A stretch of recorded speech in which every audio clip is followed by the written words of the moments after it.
Ladies and gentlemen, boys and girls, non-binary, distinguished guests, welcome to Ridiculous, the Life of a Clown. Hello, I'm Gherkin Picklewater, and welcome to Ridiculous Life of a Clown. Today I'm talking to Leah Gardner. Leah, tell everyone who you are and what you do. Hello, my name is Leah. I am Jill of all trades, a performer, a clown, a director, a stage manager. The list goes on and on. That's a lot of stuff. Let's start with clown then. What brought you to clown in the first place? Well, when I was doing a graduate year of extended study for the University of California at Santa Cruz, I started and ran a student-run production company. And part of what we produced, which we produced over 100 shows in 10 months. Wow. From fully produced full-length productions to one-off events, which included comedy nights. And one of my favorite shows that we produced was a clown show. And through that, I met Andrew Quick, who was in the process of founding Pi, the physical comedy troupe.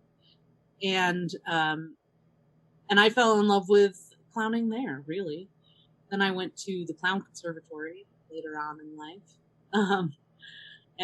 Although when I told my parents that I was going to clown school, my mom said, well, at least now you'll maybe get paid for something you've been doing your entire life. That's supportive.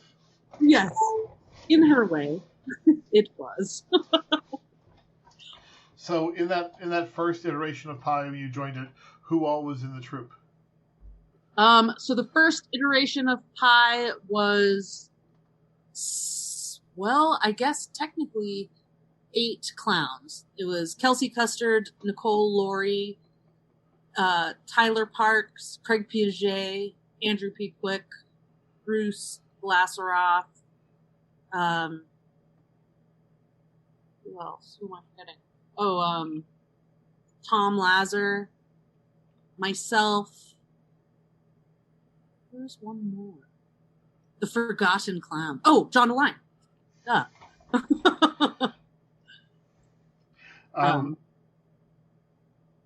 So how did you transition from UC Santa Cruz to Clown Conservatory? Well, I had been living in Seattle briefly post-graduating from Santa Cruz, working as a equity stage manager for the Fifth Avenue Musical Theater there. And Seattle really depressed me. I should have known. I loved the city. I loved it. Everything about it except for the weather was wonderful. But I pulled out of my garage one day and the sun was shining and tears started streaming. So I decided maybe I wasn't cut out for the Seattle living. So I went back to Santa Cruz. Andrew and I were partners at the time.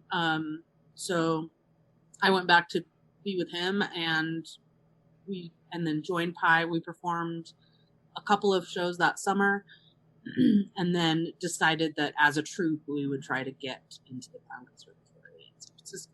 So we auditioned as a troupe. I think that we were their first ever troupe that got accepted, even though we all had to audition individually, but that's not the thing. So, but you didn't all go to the Clown Conservatory, though, right? Tyler didn't, right? Tyler did not attend. He didn't want to go. So it was, and then Kelsey had attended the previous year. So it was Andrew, Bruce, Craig, John, and myself. I believe Kelsey was in my year. Yes, she was. Yeah. She's an excellent clown. We're all excellent clowns. Yeah. We came out of a program that was just a surfeit of excellent clowns, yeah. and then there was no more room for clowns in the world. We just made too many great clowns, and then there's no more room for clowns, and it's sad. I know. We'll come back though. So, what was your time at the Clown Conservatory like? I loved it. It was one of the hardest things I've ever done. I think that what I love about clowning is also what I hate about clowning, which is that it requires a level of vulnerability and self-awareness that is difficult at times. I'll never forget probably my funniest moment at the Clown Conservatory, which really solidified my understanding of clown, was in a master class with John Gilkey, and he made me tell a knock-knock joke over and over and over until I started messing it up. Like I would mess up the punchline or forget part of it, or and it's a knock-knock joke. It's 3 parts. That's it. But I just got so flustered and upset, and the more upset I got, the harder everyone laughed. And I came off stage and everyone was like, "That was amazing. That was probably the best we've seen you on stage." And I was in tears. So, but it really solidified that level of vulnerability that I needed, I think, necessary as a clown, But it's really hard sometimes when people laugh at you.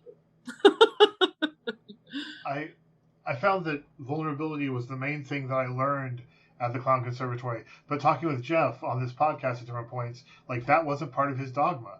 It was all about the things that he wanted to teach and get across. Vulnerability wasn't necessarily one of the core aspects. And I found that and maybe I'm remembering that wrong at this point because it's been so long since I've talked to him about it.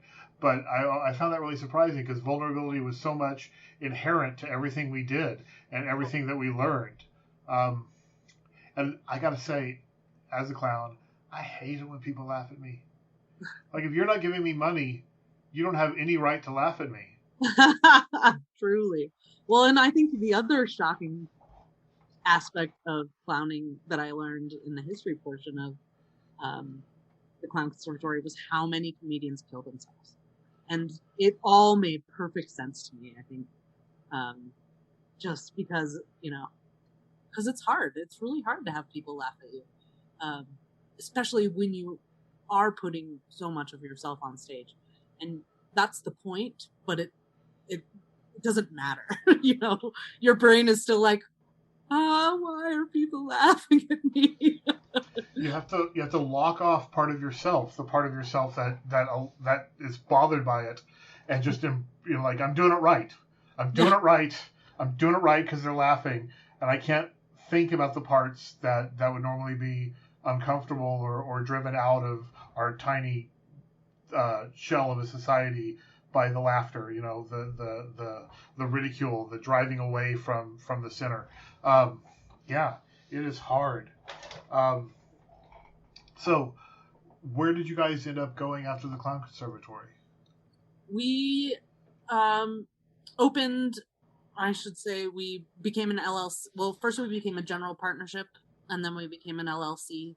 And we traveled internationally. We got into the Fringe Festival circuit, so we traveled all across Canada for 2 summers in a row. We sent clowns on Clowns Without Borders, and then we performed all over the Bay Area, which was wonderful. It was a great time. One of the things I love most about Pi, the thing I love most about Pi is because it's incredibly funny. You're a large group of very funny people who work really well together, but part of that is that you're so modular in that you had 7 people for the most part during the largest run of Pi, and any 2 or 3 of you could put on a show together with the amount of material that you had, because you had so much material that you developed that was so polished. Can you speak a little bit towards that? Yeah, we realized that to make the model sustainable, even though ultimately it wasn't, but that's another story. We needed that flexibility, certainly by virtue of the fact that everybody had to have other jobs to live and make rent in San Francisco, and then also artistically we wanted it that way. It was important in a way that routines were interchangeable to a degree. And we had several clowns that fit into several roles, and then you could mix and match as needed. So many of our sort of stock material or routines, I played at some point or another every part of. The one who was getting hit or the one who was hitting. So we designed it that way out of necessity, but then it became a really important tool for us. I think we probably survived longer because of that aspect. And then we tried really hard to keep our creative juices flowing and develop new material and try new venues. We did the Fringe festivals were great avenue for that, because it's a great place to test things out. And after every show we would give each other notes and go through it and switch around the show order and make changes based on the information that we had been getting from the audience. So, in your mind, as a clown specifically, what is, as a clown is a given in the question, what is integral to the work of a clown? What's at the core, aside from just vulnerability? What is integral to the work of a clown? I think skill is integral as well as vulnerability. And what I mean is not that you are the best at one thing. Like, for example, you could be and should be a very skilled juggler, but you need to know a little bit about, especially all of the circus arts, I think, because the more you know, the easier it is for you to find the comedy, if that makes sense. So we did a lot of working as in circuses, running transitions or covering transitions, and a lot of our best material, I think, ended up being spoofs, if you will, of people's acts that were much more skilled than we were. But you can't just make fun of it. You have to understand it and have the ability to do it to a degree and do it well-ish. Otherwise, it just comes across as neat and not the homage to the skill that it is meant to be, I think. Well, there's something about setting a bar a little higher than would be expected and managing to go over that bar that wins you a lot of favor with a crowd. Yes. With an audience. What are some of the downsides of working as a clown? I mean, I think that the reality of the gig life is very difficult, especially now. And I think we didn't see the pandemic to a global degree coming. At least I should say I didn't. I didn't expect there would ever be a time where there would literally be no work, or you'd have to be, But I think what's great about it is that by nature, the business forces you to be creative always. In not only what you are creating and what you perform on stage, but how you get there, and how you get and keep jobs or get gigs that keep coming back. I mean, we performed for you in Union Square on multiple occasions, and that was one of my favorite gigs. And the gigs, I loved the gigs that we got to go back to. We did a bunch for Yerba Buena Gardens as well. And those were the most fun for me because we always had people that came back.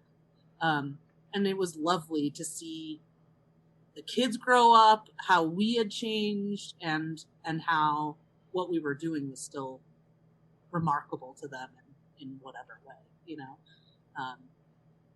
So yeah, I think the gig life is a hard one. It is certainly not for the faint of heart. And then I think the other aspect we sort of already touched on is that vulnerability. you have to be able to turn off that part of yourself, like you were saying, that is like, I'm a failure.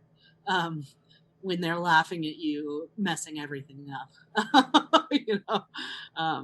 and know that you're doing it right, actually. But that seems super counterintuitive. So, it's definitely a hard one.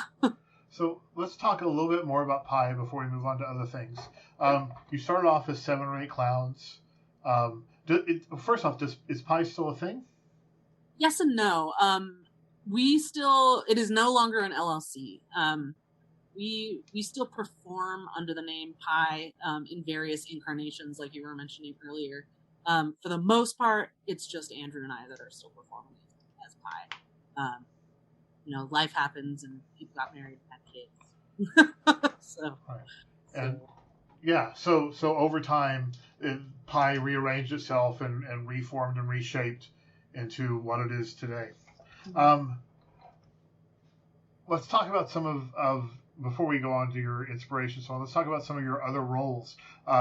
You do stage management, you do direction. Tell me about being a director. Well, I think actually it was interesting to be a part of an ensemble and have that mindset of a director, because I remember one of my first acting classes in college. I thought I wanted to be an actor. That's what I wanted to do.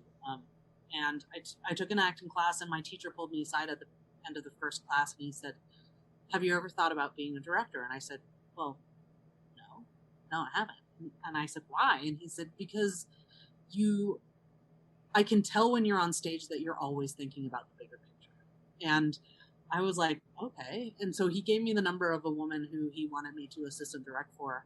And because I had never really tried it. I did a little bit in high school, but I wouldn't have called myself a director at all. So I assistant directed with that woman, and my eyes were opened, because it seemed to be the perfect culmination of my skill sets, because I am a creative person and I like to be creative. But I also like to foster that creativity. And I think that's where, the stage management production side of things comes into it.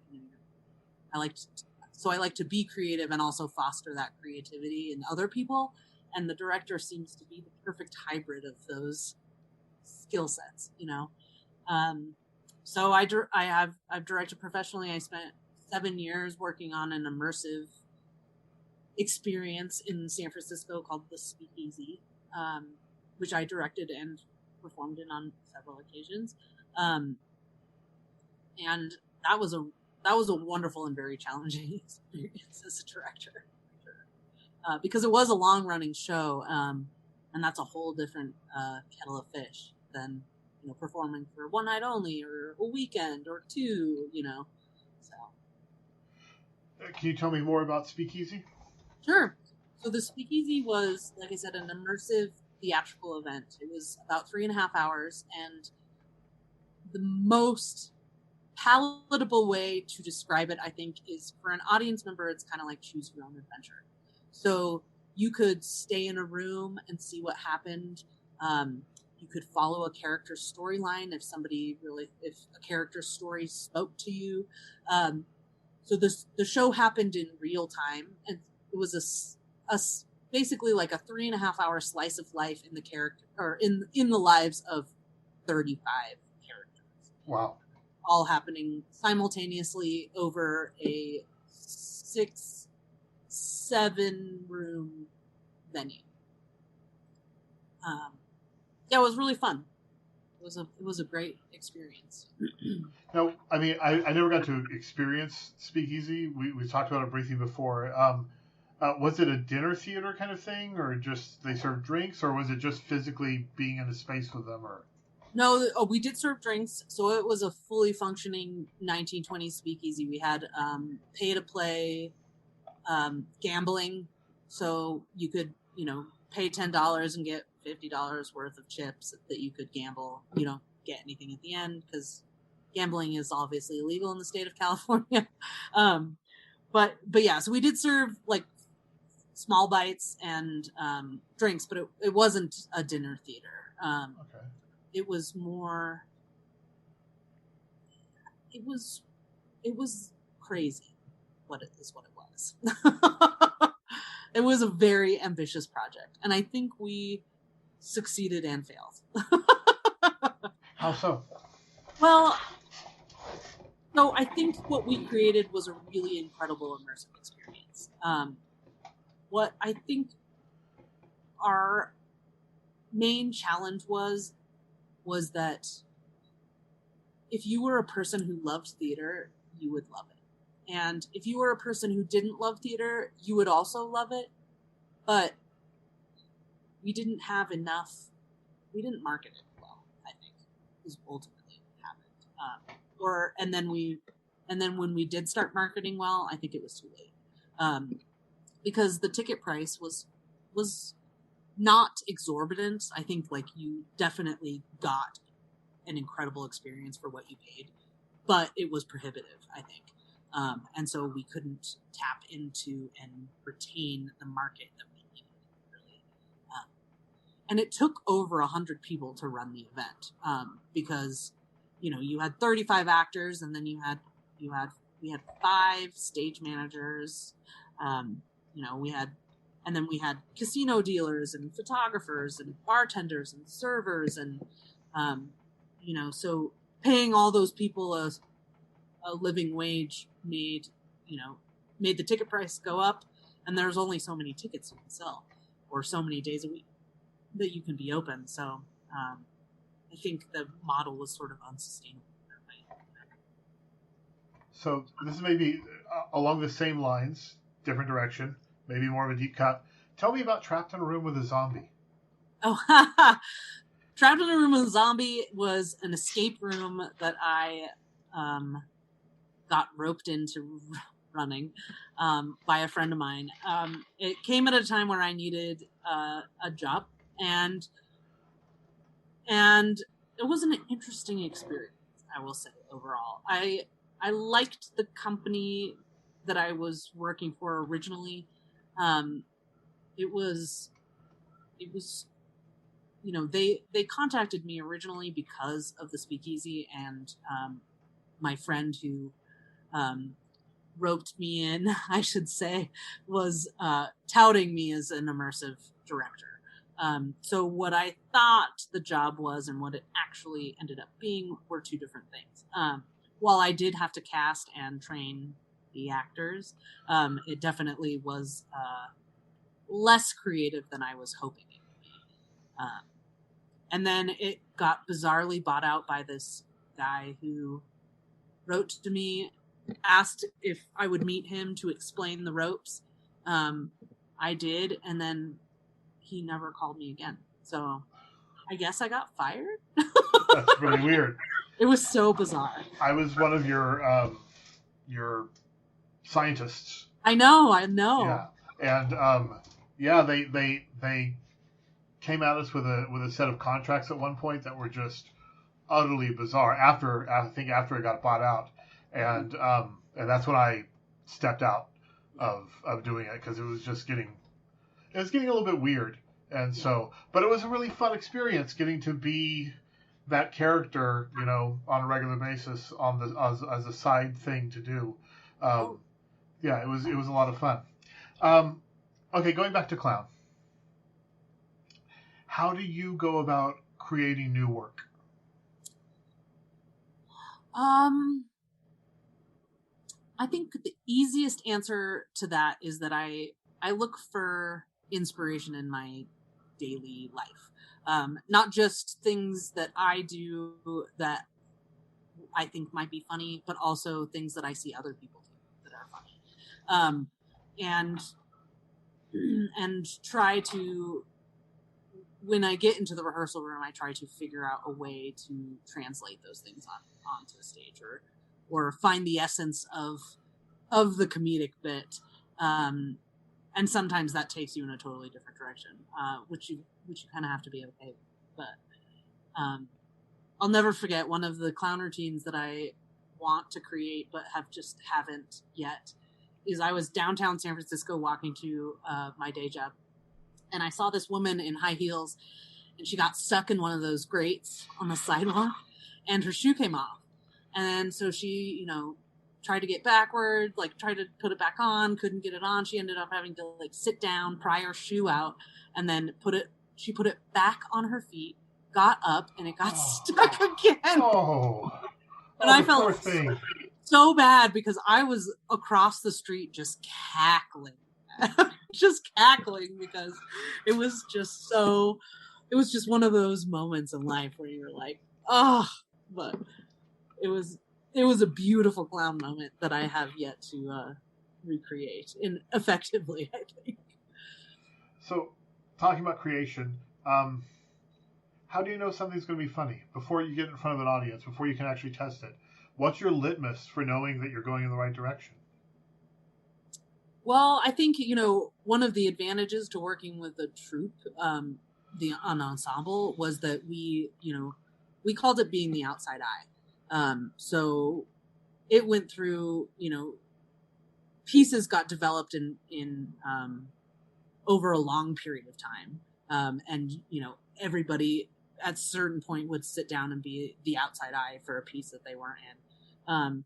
So we have sort of had a built-in litmus test, which is nice. And then, of course, you really have no idea until you put it in front of an audience. There were several times, several is probably an underestimate, but like that we would produce a piece that we all thought was funny, and you put it in front of an audience and it would get no laughs. So then we went back to the drawing board and we were like, okay, so this is an inside joke. And I think that's the danger of having the troupe be your litmus test, is that, especially because we lived and worked together, there were a lot of inside jokes, you know. So you had to weed those out. What is a role or show or performance that you are particularly proud of? As a performer or director? Doesn't matter. Okay. I think I was recently the most proud of. I took over a role in the Speakeasy, which was she was very much a clown, and it was probably one of the most fun roles I've ever gotten to play. She was a drunk and a school teacher, which at the time in the 1920s. There were very strict rules for school teachers. So they weren't, you know, they had a curfew. They weren't allowed to be seen in the company of men. They weren't allowed to drink, you know, all sorts of things. And this woman defied all of that and came to the Speakeasy every night. And she was sort of a sad person, but also a really strong and wonderful woman. Her name was Dorothy. And she got progressively drunker over the course of the evening, to the point where she's so wasted that she has a giant rant that interrupts the cabaret show and then gets thrown out by the bouncer. So it was an amazing arc to play, and it was really fun to, as an actor, figure out the progression of drunkenness, you know, and really watching, because it was immersive and the audience can be right next to you, you know, I can't have, you know, more than X number of drinks, because otherwise I would be not functional, not even just drunk, just not functional. So that was really fun, like trying to figure out as an actor, as a physical performer, how your body would change, you know, each time you had another drink, you know. So I would say that's one of the ones I was the most proud of. That's very cool. Let's see. What are your inspirations? Who are the clowns, or even just the media in general, that inspired the clown that you grew into? I would say primarily, initially, Looney Tunes and Buster Keaton and Charlie Chaplin. And then I would also have to say, and this is in no particular order, because she is my favorite, Lucille Ball. So yeah, those were definitely key in shaping the clown I came to be. Okay. So in that case, what are some media or influences that you feel are underrated and that more clowns should be paying attention to? That's a great question.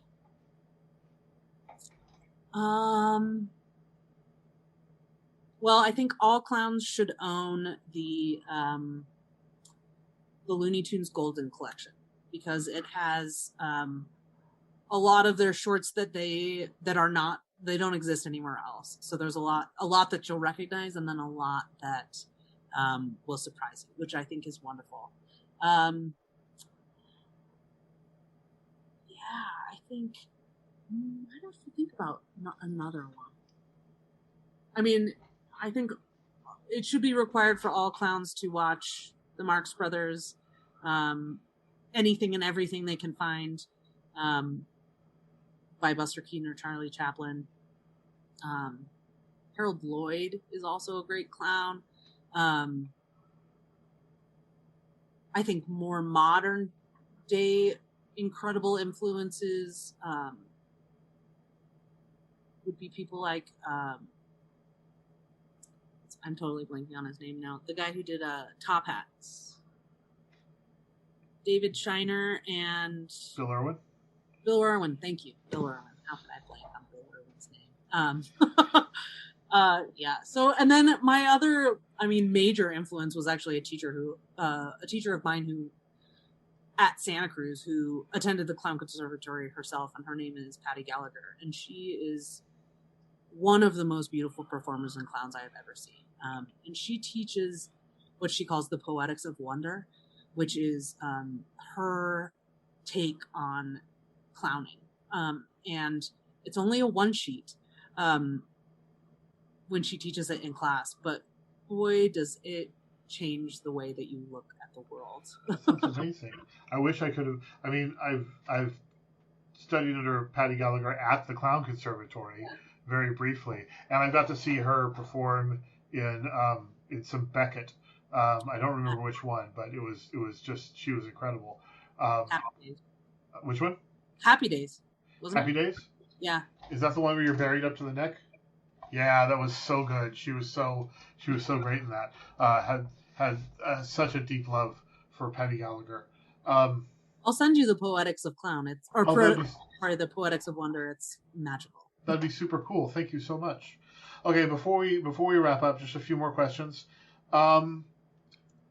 What, aside from the foot stuck in the grate, what is a role or project you've always wanted to do, but couldn't because of logistics or cost or whatever? So my current dream project is an immersive Western. And I hesitate to call it immersive exactly, because I don't want Westworld. Yeah.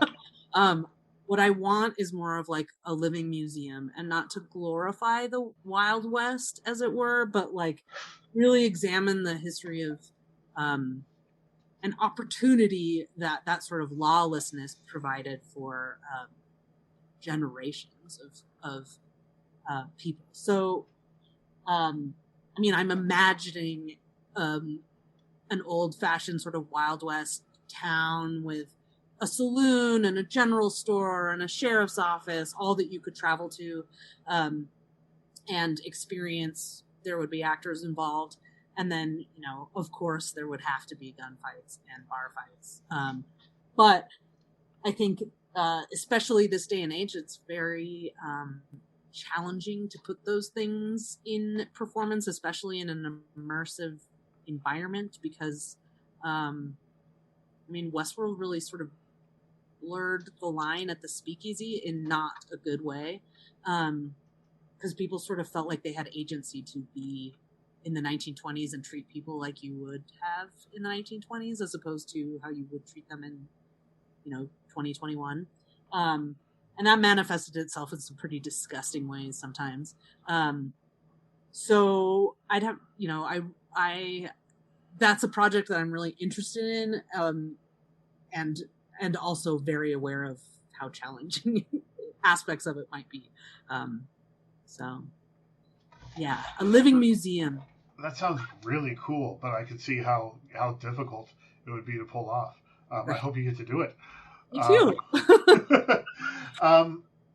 Okay, a couple more questions before I let you go. What are you working on now, or what do you have coming up? What's in the future for you? Well, I haven't been performing for a little while. So creatively, I'm not sure what's next. Honestly, that's the honest answer. I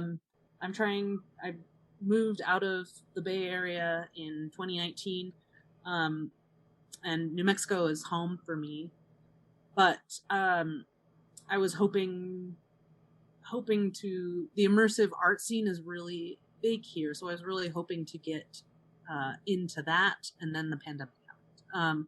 So I'm starting to make connections, and there's a lot of really interesting things that are going on. So I'm hoping that in the next few months, more opportunities will open up for me, or I can create them myself. So yeah, in the meantime, looking for a day job. Those are important. Yes. Have you done much performing on Zoom in the pandemic, or any at all? I haven't. I've been teaching acting on Zoom. So that's been a really interesting challenge. So my students have performed on Zoom a lot. But I haven't done much performing on Zoom now. We've got a project coming up that we'll probably need some directors to come in for. That's on Zoom, so I'll talk to you about it. We're doing a hybrid improv circus. It's long form location at a circus, interspersed with circus acts. How awesome! Yes, Yeah. I would like to hear more about it. Yeah, we've only had our first get together with the core four of us, but we're trying to get some more people and get it all together. So yeah, we'll talk more about it. Okay, where can people find you on the internet if they want to see your work or be in touch with you if you want to be in touch with people? You're welcome to email me. It's my full name, Leah C. Gardner @gmail.com. So it's Leah, Leah, C as in cat, Gardner, Gardner @gmail.com. One of the things in the pandemic that I was supposed to do but didn't was to build my website. So working on that. Okay. And I guess the last thing, if you were to tag 3 other people to be on the podcast after you, who would they be? I would suggest that you talk to Patty. That would be great. I'm sure she would be thrilled to do that. I should reach out to her. I would suggest. Did you ever get Andrew on the podcast? Nope. Okay. You were the first pie clown to be on the podcast. What? Well, Kelsey Custard should definitely be on your list too. She is on the list. You're all every single one of you is on the list. Well, yeah, I think Kelsey because of Cirque, so she has the pie experience, but then also the Cirque experience. Let me try to think of people that aren't on your list. Did you talk to Nick Dixon? No, I haven't talked to Nick Dixon. You should talk to Nick Dixon. Okay. You actually performed for me in the Speakeasy. Oh, I didn't know that. Yeah. That's wonderful great. Performer. Lots of improv too. So. That's great. Then I will reach out to Patty and Nick, and of course Kelsey and Andrew again. Try to get it. Well, that wraps it up for us. Leah, thank you so much for being on the podcast. Yes, thank you, Abraham. It was lovely to speak with you. Yeah, you too. And I will reach out to you shortly about the other thing, okay? Okay, that sounds great. All right. I'll talk to you later. Have a good night. Thanks. You too. Bye-bye. Bye. Thank you for joining us today on Ridiculous Life of a Clown. This program, as always, is made possible by your support through our Patreon, which you can find through www.picklewater.com.